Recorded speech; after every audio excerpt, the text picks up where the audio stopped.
So they killed Joshua Brown because they plan on having an appeal to the decision of the 10 years in prison. As I've stated before, I do not believe she's going to actually go to prison. I don't. And I see how things are unfolding now. I see how the judge acted. I see how the prosecution has acted, bailiffs in the court. I see this whole circus of this case. And at the end of the day, we now have 2 black men that have been murdered by the system. I heard everything prior to. Some things I'm not at liberty to speak about, but I did hear the actual gunshots, and I heard a male's voice say, "Oh my God, why did you do that?" And then that's when I went outside. My video actually started about 60 seconds after the actual shooting took place. In your estimation, how many shots you heard? 2. 2 shots. Mm-hmm. This whole case is a show. It's a publicity stunt. It's a fiasco. They're doing all this stuff, and in the end, I believe that Amber Geiger is going to walk. And let me say this too. There are more witnesses in this case. Okay, it was also stated that when it initially happened, that she stated that she saw the door kind of ajar. Could those doors be ajar for any reason? No, the doors close automatically. They're firefighter doors. They close as soon as you release them. I've never had the door over there stay open at all. Have you heard this witness's testimony? Of course you haven't.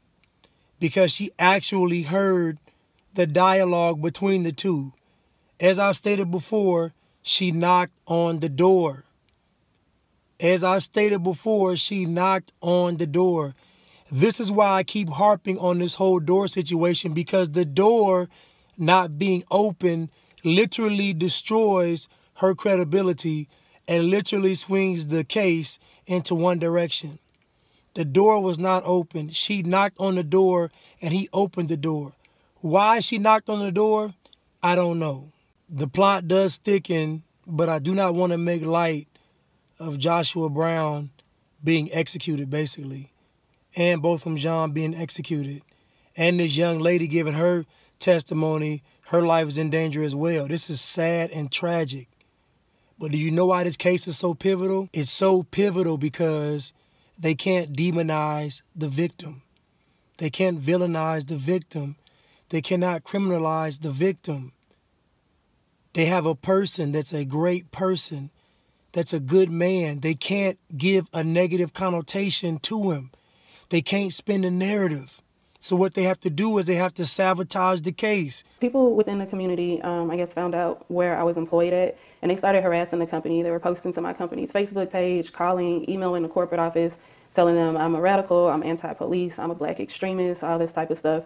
And my employer actually fired me for that.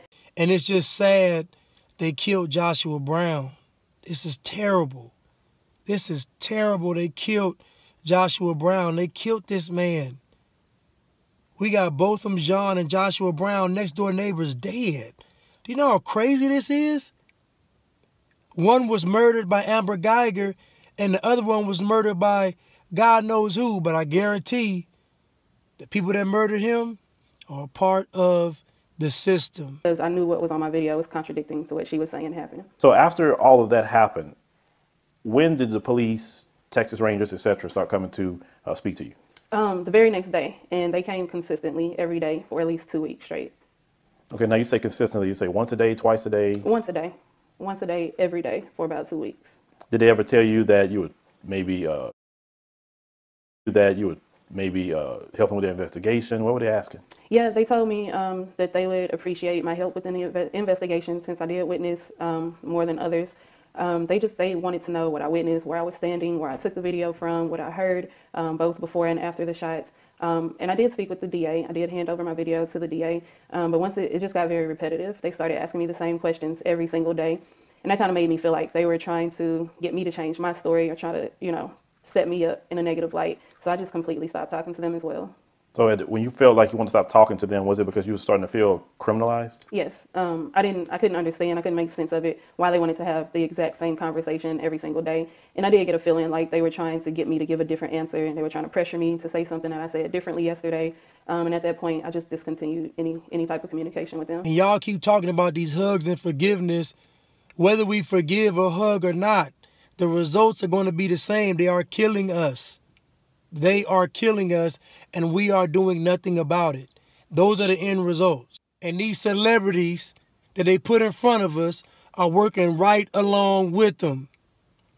Jay-Z done signed with the NFL to inspire change, and look what's happened since. Jay-Z has signed with the NFL to inspire change, and look what's happened since. Have you heard anything from the NFL? Have you heard anything from Jay-Z? Of course not, because it's all a show. They're cashing checks off of our expense. I don't want to hear nothing about it. I don't want to hear it. These celebrities are working with them. I don't want to hear nothing about it. Don't talk to me about it. They done murdered 2 people and ruined 1 person's life. And for what? For a murderer, for a killer, for a monster. I don't want to hear it. I don't want to hear it. When I didn't see that door being brought up in that courtroom, I knew it was some BS. And this case is far from over. How did they blacklist you? I actually got my credentials from this company while working for them. I also acquired credentials. I was working, it's a pharmaceutical company. So they were able to blacklist my credentials because they were the ones that issued it to me. Okay, was your credentials through the state of Texas? Yes. A few days later, they deleted my business accounts as well from both Instagram and Facebook. So I'm dealing with that. I'm trying to rebuild my followers back up with my business. And that's where I'm at today. I'm just in a state of rebuilding right now. Amber has received so much support from her community, and I feel like I didn't receive the same. She's the one that actually pulled the trigger that murdered somebody. I'm the one that tried to help put a murderer behind bars. The plot thickens, but the pot is filled with the same old mess. Wait for it. Free Blanche. Get money. Go.